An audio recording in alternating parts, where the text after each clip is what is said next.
In this example, we are going to type a simple formula to determine the fees owed compared to what has already been charged and what the student has already paid.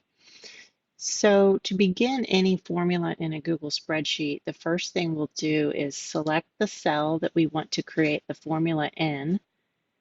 All formulas begin with equals, so we'll type equals. And then our goal here is to take the cell F2 and subtract G2 to find out how much is still owed. To do that, we'll click on F2 and notice it automatically puts that in there. We'll press the minus on the keyboard and then press G2.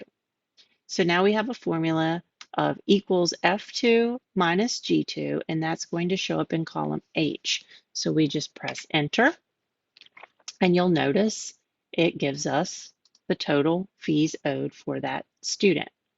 An easy way now to make that same formula appear for the rest of the column instead of typing it each time is to hover over this blue square at the bottom right, click and drag to the last row, and it's automatically going to complete that formula for you for each row in the spreadsheet.